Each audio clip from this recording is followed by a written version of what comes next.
I was standing in my driveway watching a bright orange plow truck scraping snow off my private road, when I realized the HOA had just given me the perfect ammunition to end their harassment once and for all.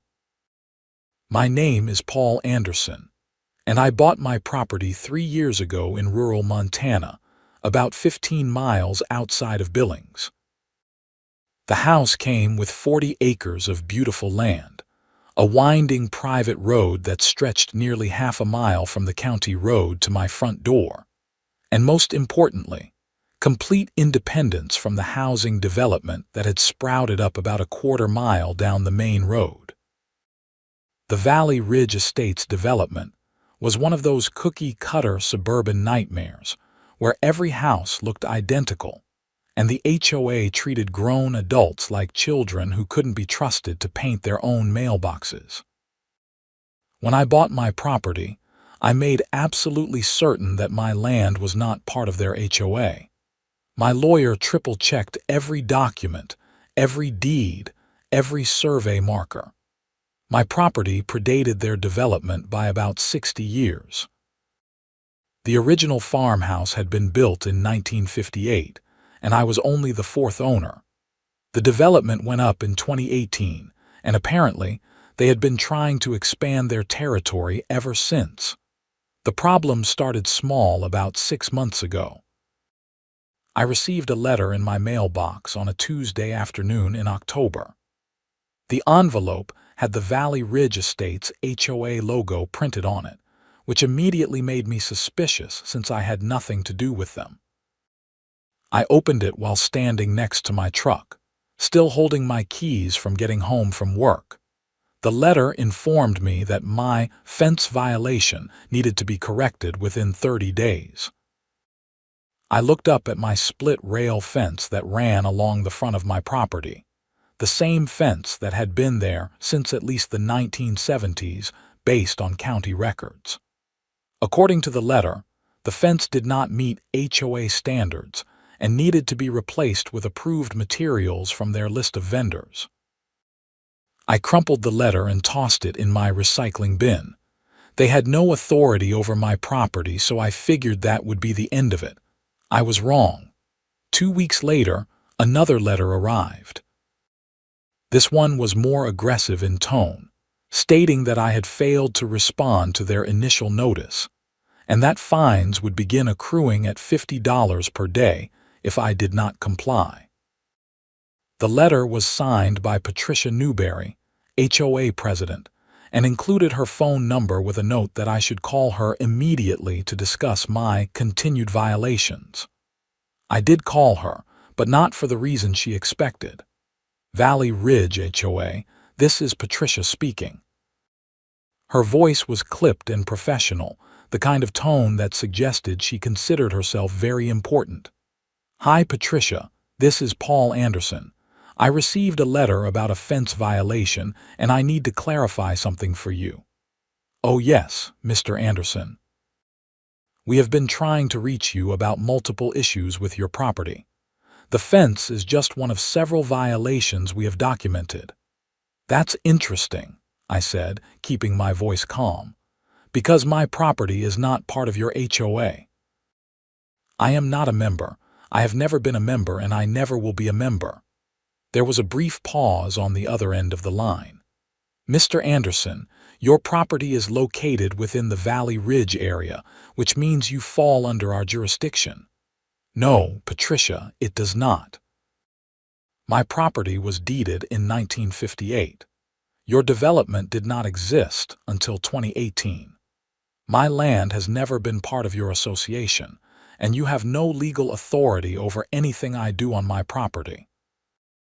I think you're mistaken, she said, her voice taking on that particular tone that middle-aged women use when they are absolutely convinced they are right and you are stupid.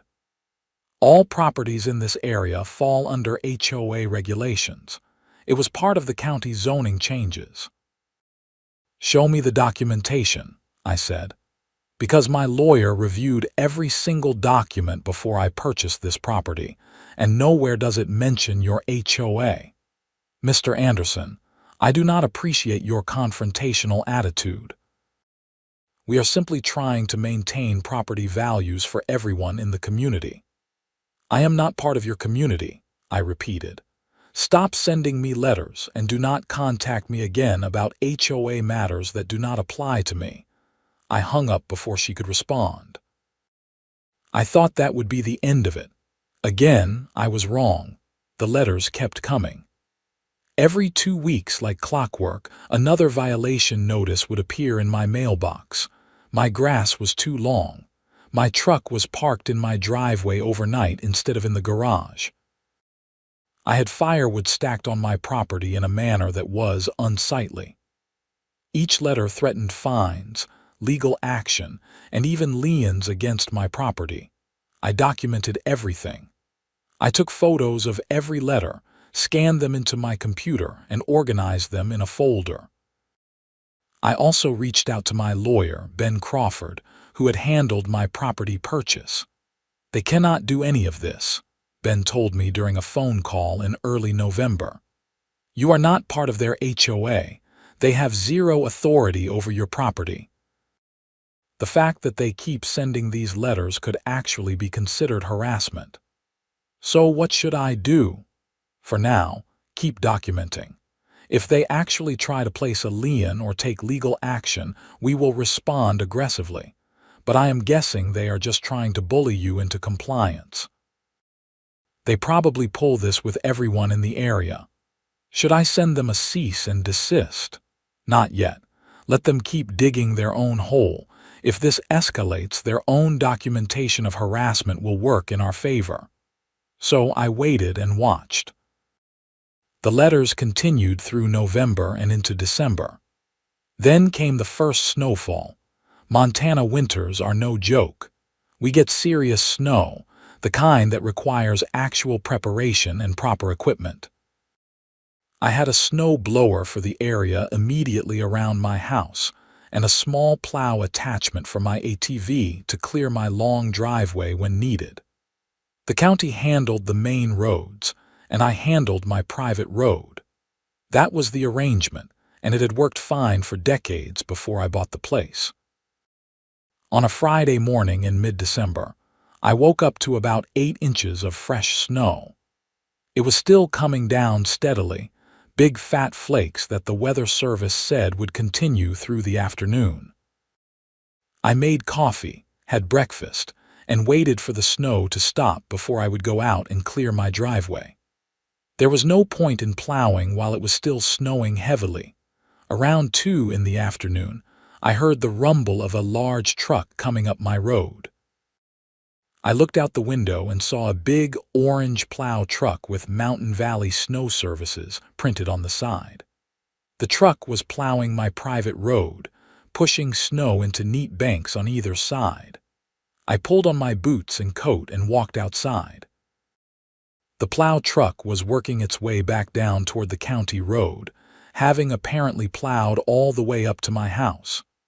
The driver saw me and waved cheerfully before continuing on his way. I stood there confused. I had not called for any snow service. I had not contracted with any company.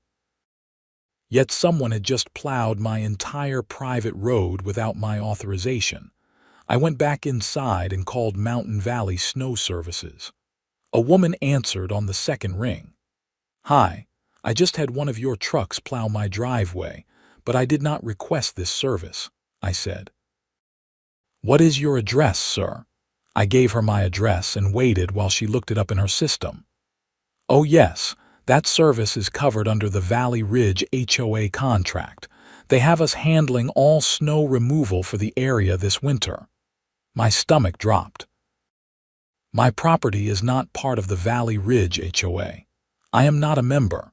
I did not authorize this service. "I am sorry, sir, but we were contracted by the HOA to service all roads in the designated area. If you have a problem with the service, you will need to take that up with the HOA." "Who pays you for this service?" "The HOA pays us directly. It is covered under their snow removal budget for the season." I thanked her and hung up. Then I immediately called Patricia Newberry. Mr. Anderson, she said when she answered. Her tone suggested she was not happy to hear from me. Patricia, did you send a plow truck to my property today? The HOA has contracted with Mountain Valley Snow Services to handle snow removal for all properties in our area this winter. It is part of our commitment to maintaining safe roads and property values. My property is not part of your HOA, I said slowly, enunciating each word clearly. You do not have authorization to send anyone onto my private road. That is trespassing. Mr. Anderson, we are providing a valuable service to ensure everyone's safety during winter weather. The cost of this service will be divided among all properties in the service area, including yours. You cannot charge me for a service I did not request and do not want. The fee is $2,000 for the winter season, and it is due by January 15th. You will be receiving an invoice in the mail. I am not paying for anything, I said, my voice rising despite my efforts to stay calm. You have no authority to charge me for anything. Do not send anyone onto my property again.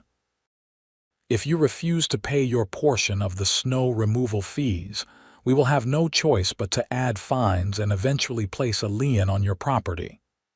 Try it, I said. Please try it.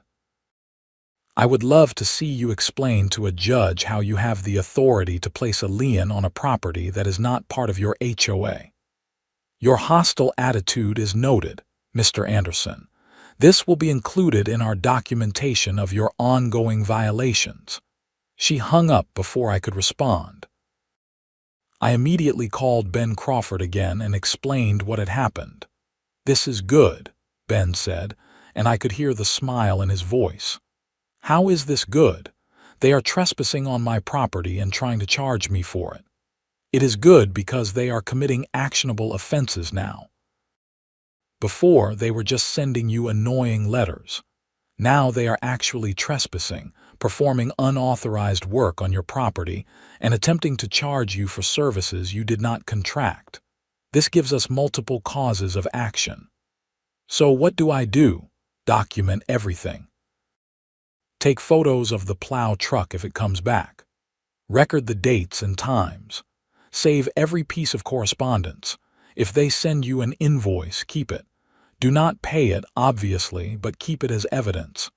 And I am going to draft a formal cease and desist letter on law firm letterhead. That will make it very clear that they need to stop. Will that actually stop them? Probably not, Ben admitted. People who run HOAs with this kind of attitude tend to think they are above the law. But it creates a paper trail showing that you clearly told them to stop, and they continued anyway. That makes any subsequent legal action much stronger. The invoice arrived in my mailbox on December 28th. It was printed on official Valley Ridge Estates HOA letterhead and itemized the charges. $2,000 for seasonal snow removal services, plus a $250 administrative fee for processing my account, and an additional $500 in accumulated fines for my various property violations. $2,750 total, due by January 15th. I scanned the invoice and emailed it to Ben. Then I put the original in my growing folder of HOA correspondence. On January 2nd, the plow truck returned after another snowfall. This time, I was ready. I had my phone out and recorded video of the truck coming up my private road, plowing the snow, and then leaving. I made sure to capture the company name on the truck and the license plate. I called Mountain Valley Snow Services again. Hi, this is Paul Anderson. I called a few weeks ago about your truck plowing my driveway without authorization. It just happened again today, and I need to make something absolutely clear. I am not a member of the Valley Ridge HOA. My property is private and not part of their association. If your truck comes onto my property again, I will report it to the sheriff as trespassing. Sir, we have a contract with the HOA, and they have provided us with a list of properties to service. I do not care what list they gave you. Remove my address from that list immediately. You do not have authorization to be on my property. I will make a note in our system, sir, but you really need to work this out with the HOA. I am working it out. I am telling you, the service provider, that you are trespassing on private property. If it happens again, there will be legal consequences. I hung up and called Ben again. They are not stopping, I told him. The plow truck came back today. I sent the cease and desist letter last week.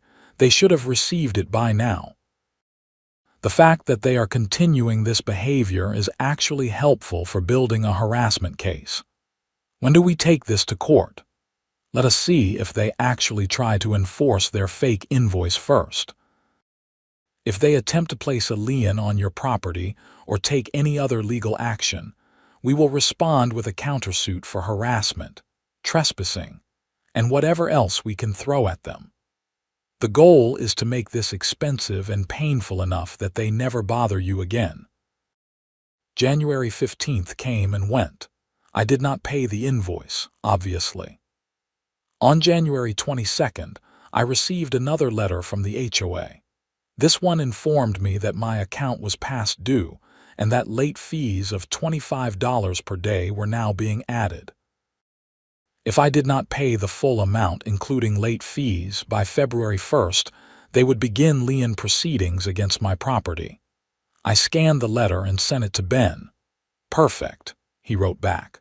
"Let them try to file a lien. The moment they do, we will hit them with everything."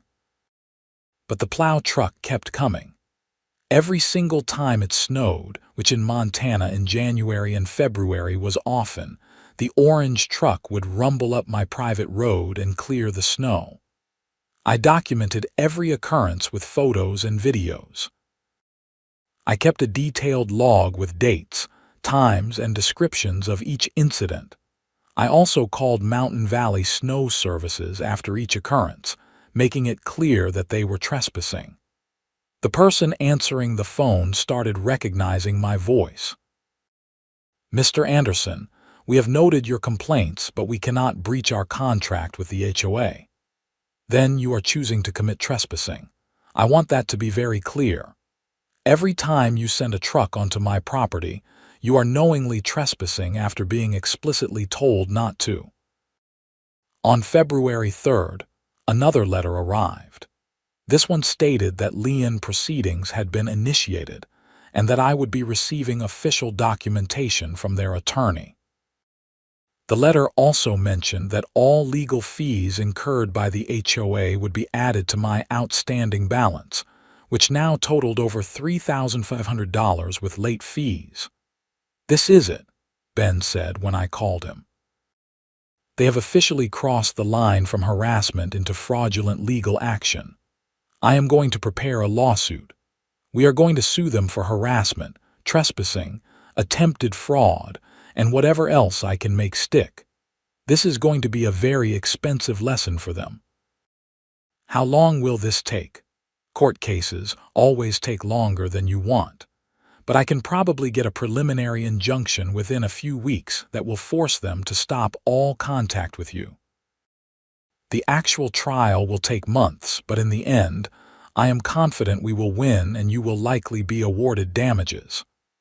I do not care about damages. I just want them to leave me alone. You will care about damages when you see their legal bills, Ben said with a laugh.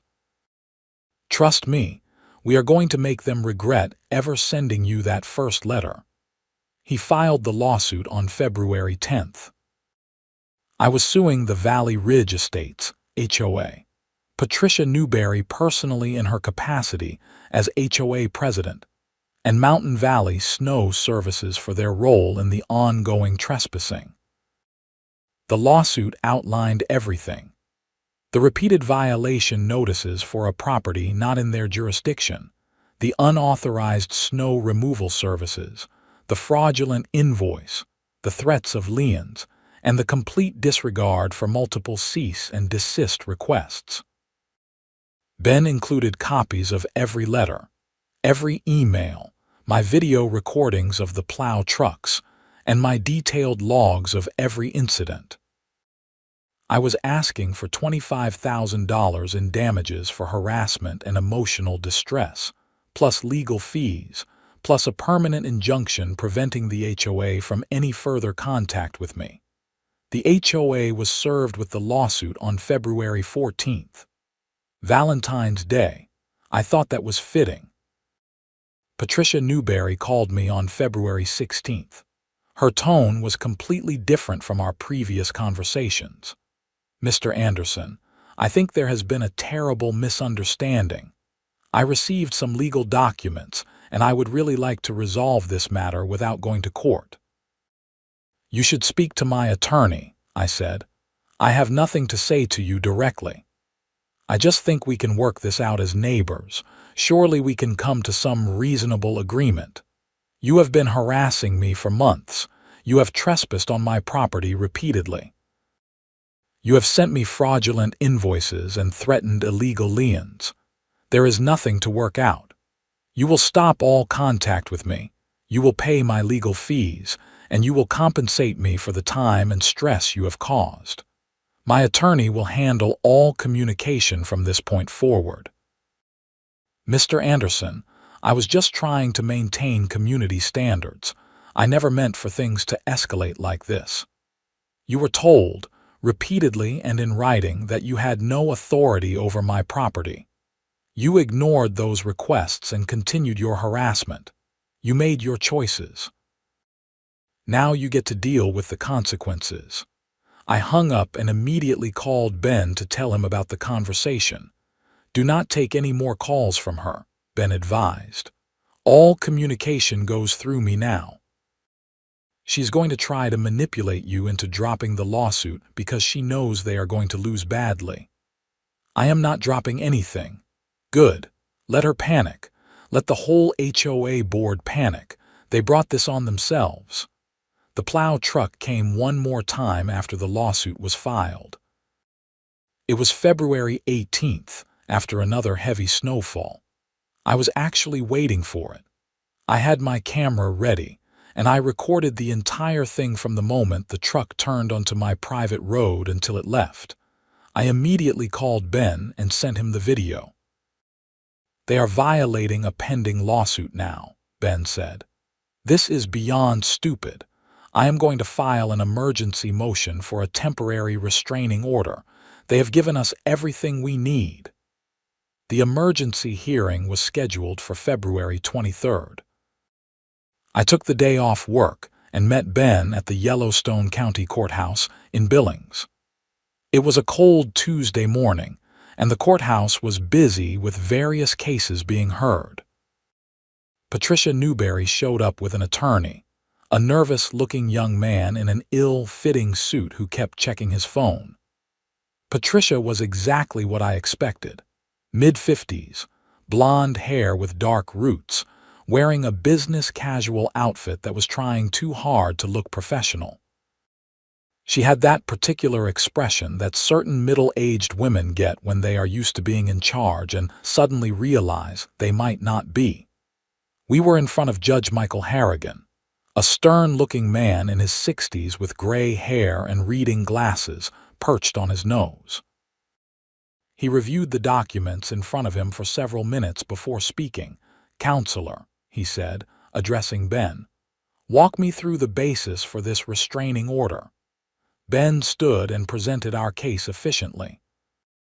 He showed the judge copies of all the letters, the fraudulent invoice, the video evidence of repeated trespassing, and the documentation of our multiple cease and desist requests that were ignored. "Your Honor, my client has been subjected to months of harassment from an organization that has absolutely no legal authority over his property.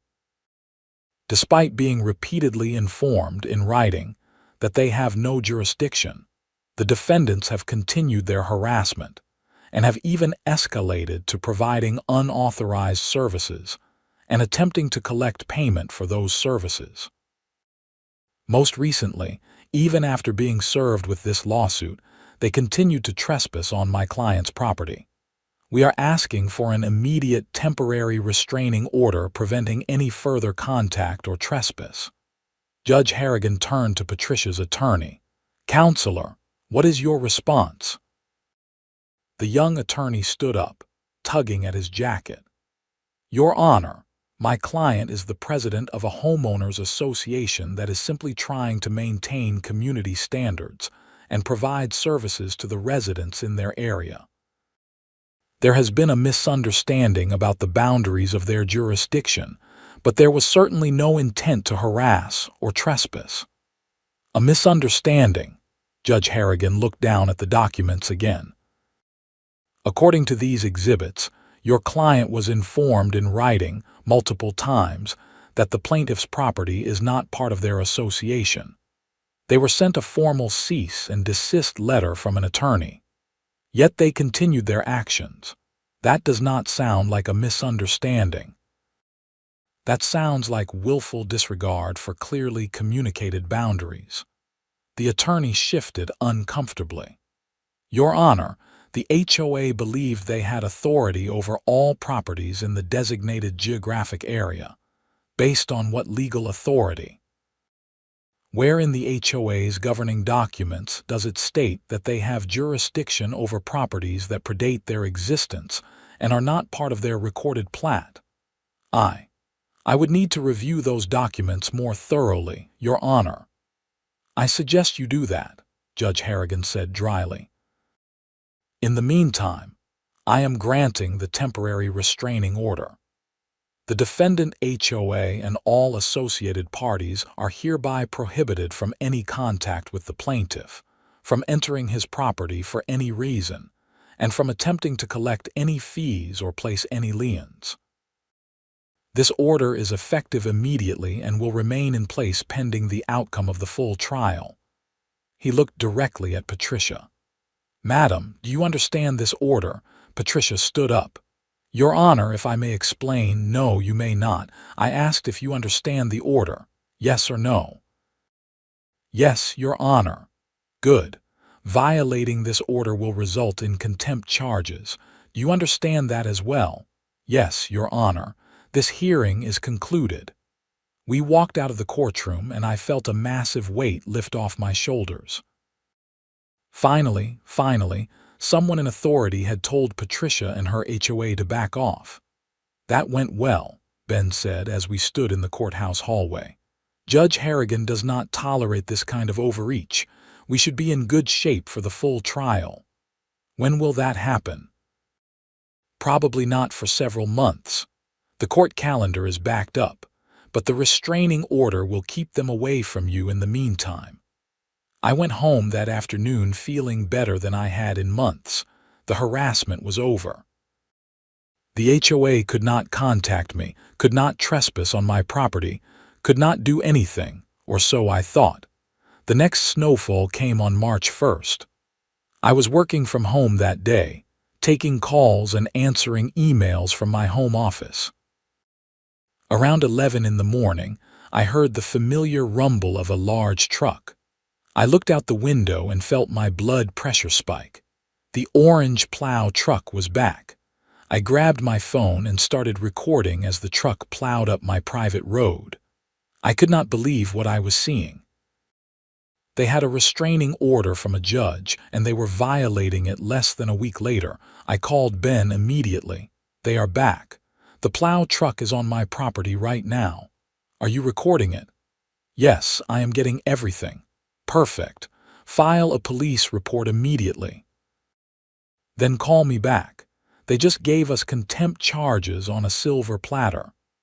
I called the Yellowstone County Sheriff's Office and explained the situation. A deputy arrived about 45 minutes later. I showed him the restraining order, the video I had just recorded, and my entire file of documentation. Deputy Richards was a stocky man in his 40s who seemed genuinely interested in the case. So let me make sure I understand this. You have a court order saying they cannot come on your property and they sent a plow truck anyway, correct? That is the same company that the HOA contracts with. I have been telling them for months to stop trespassing. You want to press charges? Absolutely. Okay. I am going to write up this report and forward it to the county attorney's office. They will determine if they want to pursue criminal trespassing charges. You should also contact your attorney about the violation of the restraining order. He took photos of the freshly plowed road and got the name and number of Mountain Valley Snow Services from my documentation. Then he left, and I called Ben back. We are filing a contempt motion first thing tomorrow morning, Ben said. This is unbelievable. They could not even wait a week before violating a court order. The contempt hearing was scheduled for March 10th. This time, Patricia showed up with a different attorney, an older man with gray hair who looked much more competent than the first one. His name was Douglas Fletcher, and he had apparently been brought in to try to salvage this disaster. Judge Harrigan did not look happy when we entered his courtroom.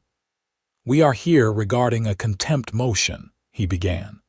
Mr. Crawford, please present your evidence. Ben showed the judge the video I had recorded, the police report from Deputy Richards, and the documentation showing that the plow truck belonged to Mountain Valley Snow Services, which was under contract with the HOA. Your Honor, less than 1 week after you issued a clear restraining order, the defendants violated it by sending a contracted service onto my client's property. This shows a complete disregard for the authority of this court. Judge Harrigan looked at Douglas Fletcher. Counselor. Fletcher stood. Your Honor, this was an unfortunate error. The HOA immediately contacted Mountain Valley Snow Services after the restraining order was issued and instructed them to remove the plaintiff's property from their service route. However, there was a communication breakdown within the snow removal company, and one driver did not receive the updated route information. As soon as the HOA learned of this violation, they contacted the company again to ensure it would not happen again. Is that true? Judge Harrigan asked. Was this a mistake, or was it intentional? I can only report what my client has told me, Your Honor. They insist it was an unintentional error. Judge Harrigan looked at the documents in front of him, then back up at Fletcher. Your client has shown a pattern of disregarding clear instructions and legal boundaries. The restraining order was explicit. I find it very difficult to believe this was simply an error. Your Honor, I understand your skepticism, but I can assure you that my client takes this matter seriously and has taken steps to ensure compliance going forward. Here is what I am going to do, Judge Harrigan said. I am finding the defendant HOA in contempt of court for violating the restraining order. I am imposing a fine of $5,000, payable to the court within 30 days. If there is any further violation of this order, any contact whatsoever with the plaintiff, I will impose additional fines and I will consider jail time for the HOA board members. Am I making myself clear? Yes, Your Honor, Fletcher said quietly. Good. Now, I am also moving up the trial date for the full lawsuit. I am tired of this case cluttering up my calendar with emergency motions. We will have a full hearing on May 15th. Both parties should be prepared to present complete arguments on all claims at that time. Anything else? No, Your Honor, both attorneys said. I walked out of the courthouse feeling vindicated. $5,000 in contempt fines. That was going to hurt the HOA's budget, and it was only a taste of what was coming. March passed without incident. No plow trucks appeared on my property. No letters arrived in my mailbox. The HOA was finally leaving me alone, at least temporarily. Ben was busy preparing for the May trial. He deposed Patricia Newberry, 2 other HOA board members, and the owner of Mountain Valley Snow Services. He sent me copies of the deposition transcripts, and they were fascinating reading. Patricia's deposition revealed that she had been convinced that my property was part of their jurisdiction because it was in the area, and she thought it would be better for everyone if I followed their rules.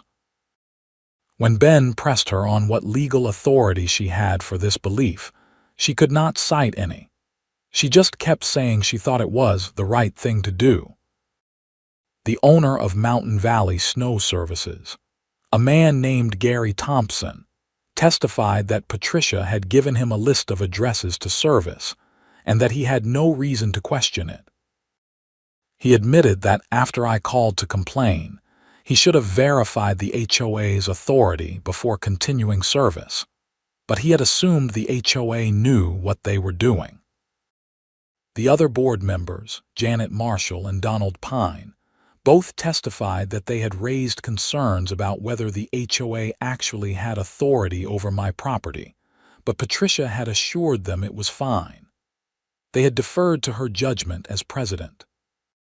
"This is good for us," Ben explained during a phone call in mid-April. "It shows that Patricia was the driving force behind all of this, and she did it without any legal basis. The other board members were negligent in not checking her work, but Patricia is the main problem.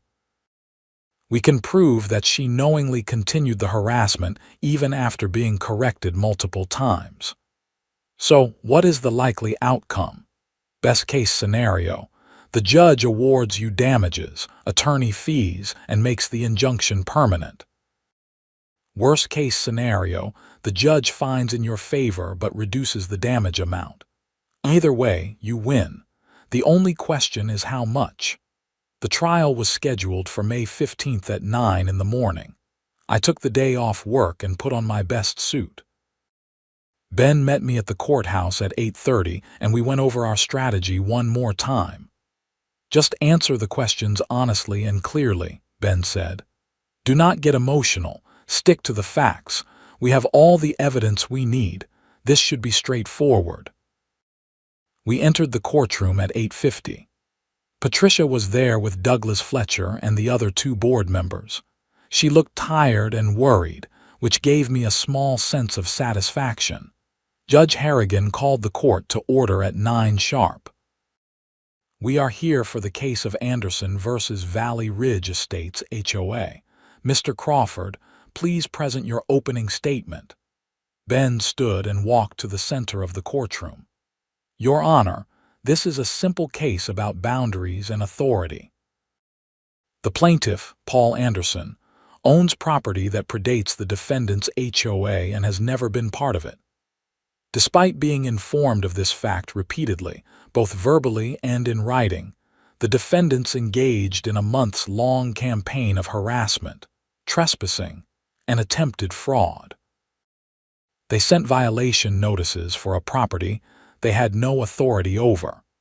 They provided unauthorized services and attempted to collect payment for those services.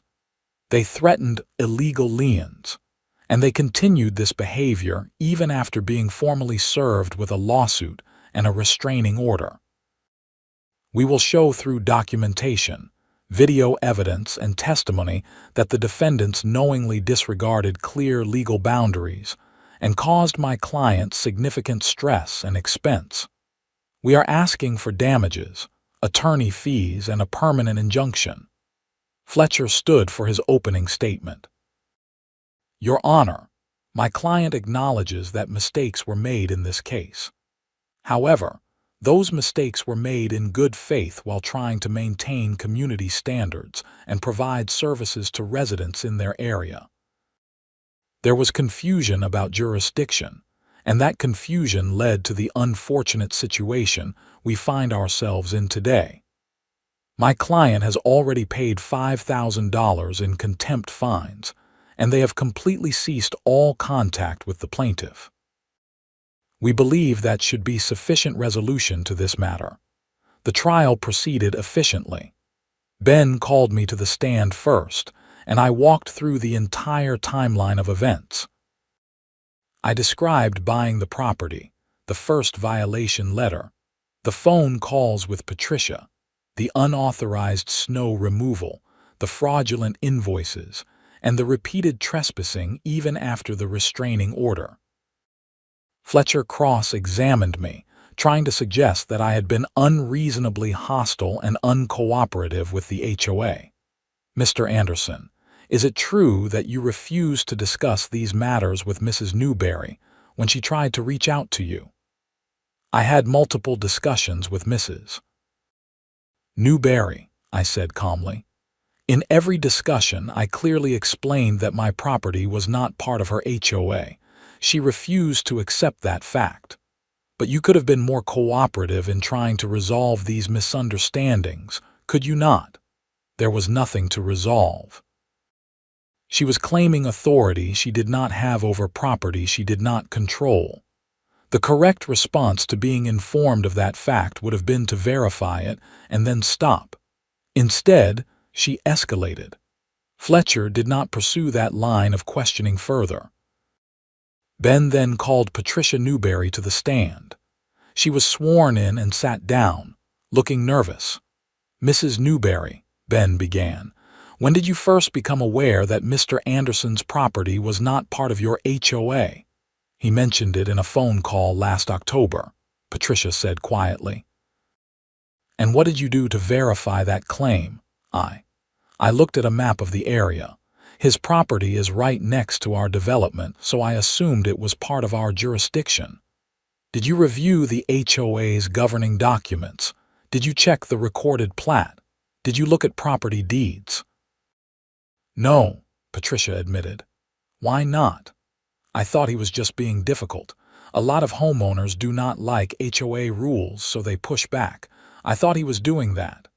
Even after he told you his property predated your HOA by 60 years, I did not believe him. Did you consult an attorney to verify the boundaries of your HOA's jurisdiction? No. Did you discuss this with your board members? I mentioned it, but I told them I had it under control. So you made a unilateral decision to continue harassing Mr. Anderson despite being told, repeatedly, that you had no authority over his property. Is that correct? I was not harassing him.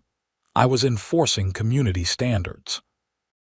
You were enforcing standards you had no legal right to enforce on property you had no authority over. Correct. Patricia did not answer. Mrs. Newberry, answer the question. I thought I was doing the right thing, she said finally. Even after you received a cease and desist letter from Mr. Anderson's attorney. I thought he was bluffing. You thought a lawyer sending you a formal legal letter was bluffing. People threaten to sue all the time. It usually does not go anywhere. Ben paused and looked at Judge Harrigan. Your Honor, I think the witness has made my point for me. Fletcher tried to rehabilitate Patricia on redirect, asking her about her dedication to the community and her years of service on the HOA board. But the damage was done. She had admitted to continuing her actions despite being informed repeatedly that she had no authority, and she had admitted to disregarding a formal legal letter because she did not think there would be consequences. Ben called Gary Thompson from Mountain Valley Snow Services to the stand next. Thompson explained that the HOA had provided him with a list of properties to service, and he had performed that service as contracted. He admitted that after I called to complain, he should have investigated further, but he had trusted that the HOA knew which properties they were responsible for. Did the HOA pay you for the services performed on Mr. Anderson's property? Ben asked. Yes, we were paid for all properties on the service list.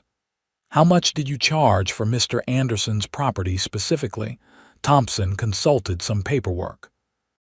For the season, approximately $1,800. So the HOA paid you $1,800 to plow a private road that was not part of their association, and then they turned around and tried to charge Mr. Anderson $2,000 for that service. Is that correct?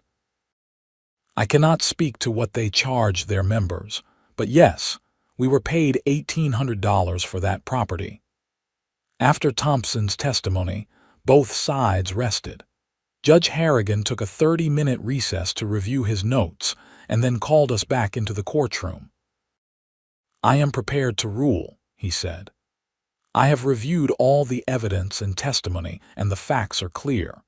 The plaintiff's property is not now, and has never been, part of the defendant's HOA.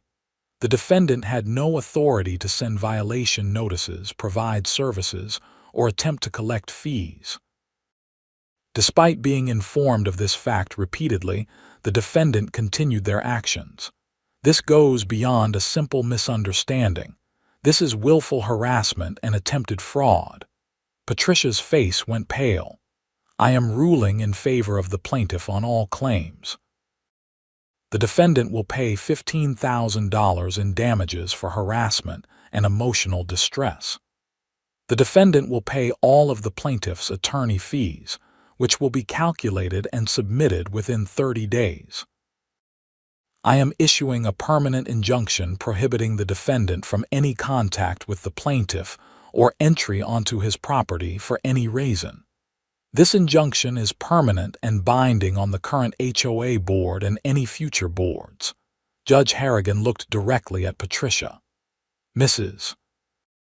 Newberry, you were given multiple opportunities to correct course. You received verbal notifications, written notifications, a cease and desist letter, a lawsuit, and a restraining order. At any point, you could have stopped.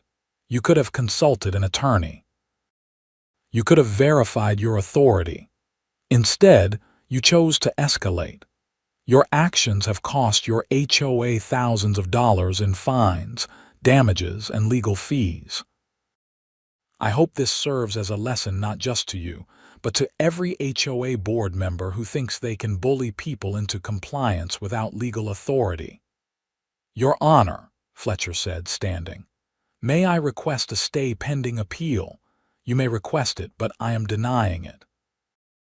This order is effective immediately. If you want to appeal, that is your right, but the injunction and damage award stand pending any appellate review. Anything else?" "No, Your Honor. Court is adjourned." I walked out of the courtroom with Ben, feeling like I could finally breathe freely again.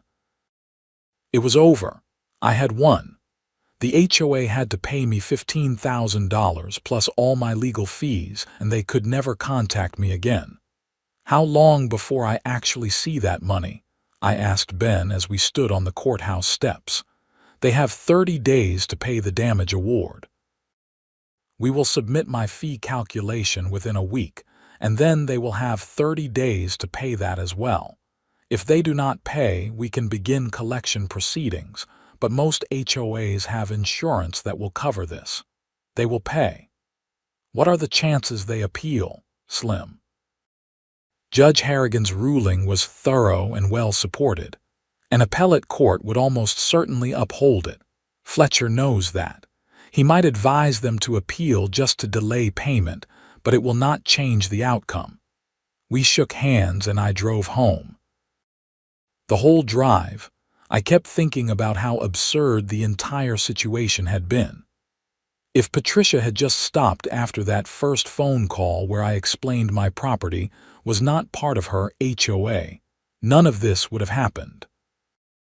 Instead, her stubbornness and refusal to admit she was wrong had cost her association over $20,000 when you added up the contempt fines, the damage award, and legal fees. Over the next few weeks, life returned to normal. No letters appeared in my mailbox. No plow trucks came up my driveway. I handled my own property maintenance just like I always had. Ben submitted his fee calculation in late May. His total bill was $8,300, which included all the time he had spent on phone calls, document preparation, depositions, and court appearances. I thought it was very reasonable given how much work he had put into the case. The HOA paid both the damage award and the legal fees by the end of June. $15,000 was deposited into my bank account on June 20th, and Ben received his payment a few days later.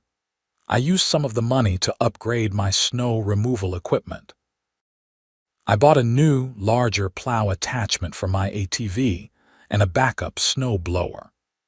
The irony was not lost on me that the HOA's illegal attempt to charge me for snow removal had resulted in me getting much better snow removal equipment paid for with their money.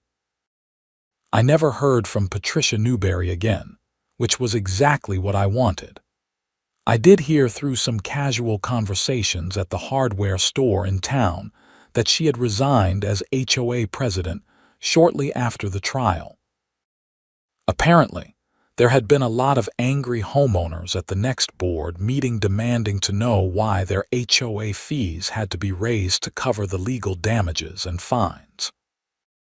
Patricia had been voted out, and a new board was elected with the explicit promise that they would focus only on properties actually within their jurisdiction. The Valley Ridge Estates HOA also settled with Mountain Valley Snow Services to end that portion of the lawsuit. I was not party to that settlement, but Ben heard through the legal grapevine that the HOA had agreed to pay the snow removal company's legal fees in exchange for dropping all claims. It was the smart move, since the company had a legitimate argument that they were just following the HOA's instructions. The following winter came around, and I plowed my own driveway after every snowfall, just like I had always planned to do. No orange trucks appeared on my property. No letters arrived demanding payment. It was peaceful and quiet, exactly how I wanted it. I ran into Janet Marshall, one of the former HOA board members, at a gas station in early December. She recognized me and walked over. "Mr. Anderson," she said nervously.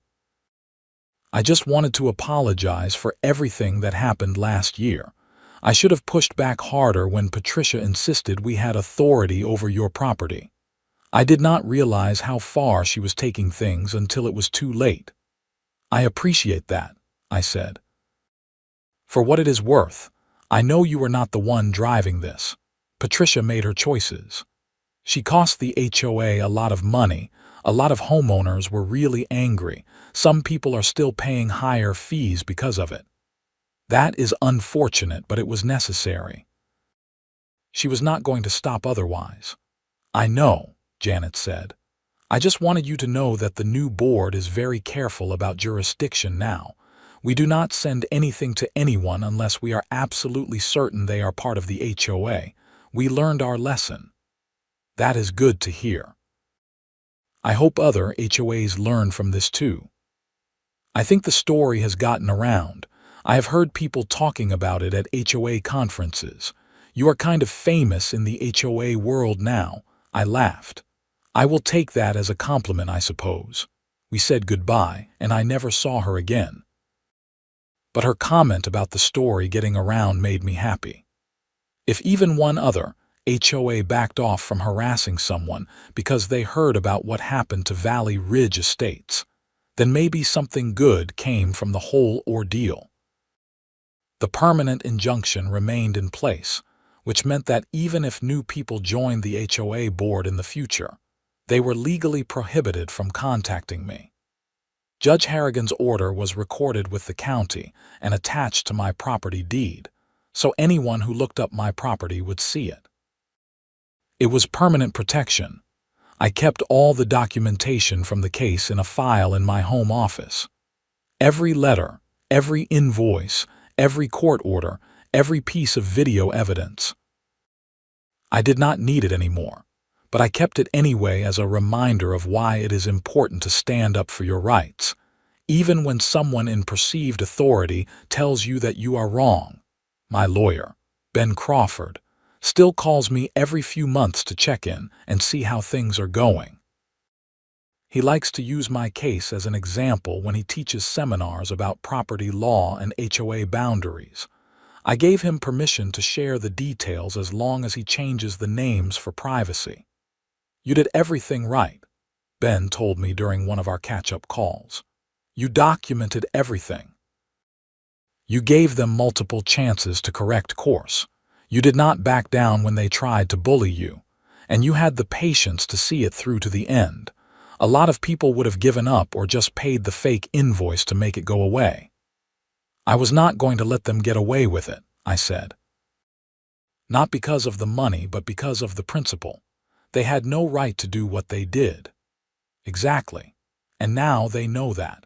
More importantly, every other HOA in the area knows it too. 3 years have passed since the trial, and life is good. My property remains independent and free from HOA interference. I maintain it the way I want to maintain it. I plow my driveway when I want to plow it. I stack firewood where I want to stack it. I park my truck wherever I want on my own property. The Valley Ridge Estates development is still there, of course, with its cookie-cutter houses and strict regulations about mailbox colors and grass height. The new HOA board seems to have learned their lesson about boundaries and authority. They focus on the properties that are actually part of their association and leave everyone else alone. I sometimes think about what would have happened if I had just paid that first fake invoice. Maybe Patricia would have stopped there, having successfully bullied me into compliance. But more likely, she would have seen it as permission to keep going, finding new violations and new fees to charge. The harassment would have continued and probably escalated. By standing firm from the beginning and documenting everything, I was able to put a definitive end to the problem. It took time and money and stress, but in the end, I got justice. The HOA paid for their overreach, both literally and figuratively. I also think about all the people who probably are being harassed by HOAs right now, all across the country. People who get violation notices for things that are not actually violations.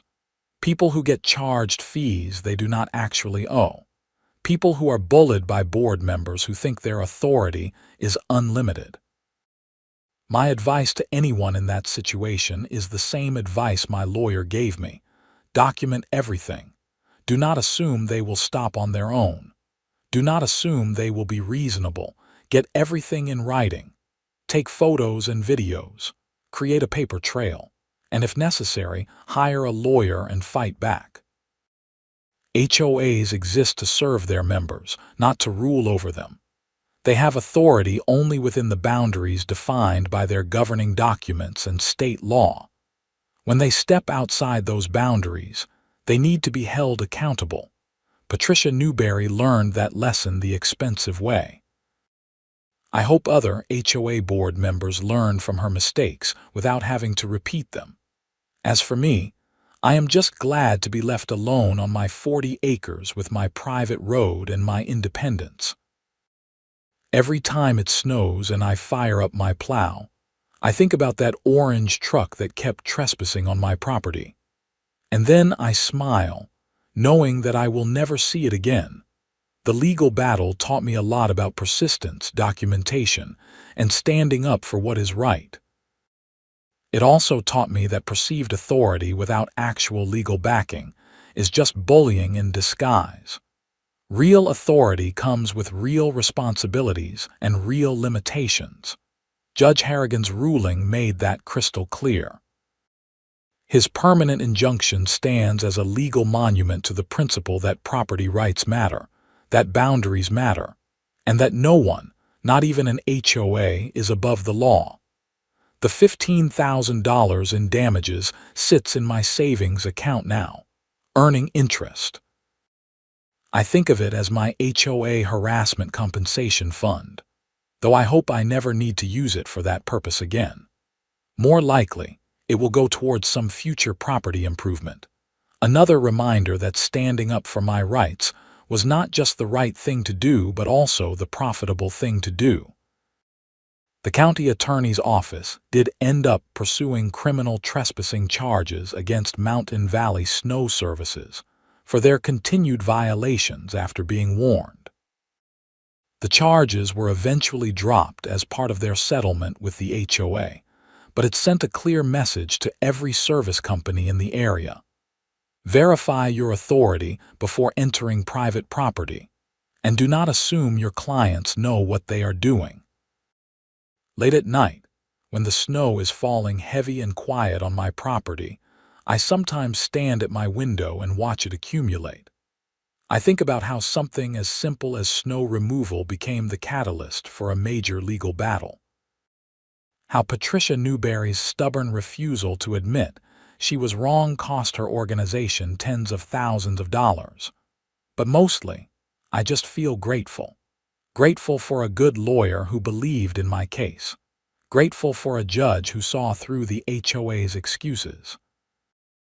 Grateful for documentation that proved every claim I made.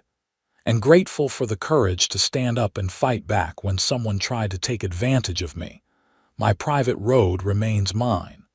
My property remains independent.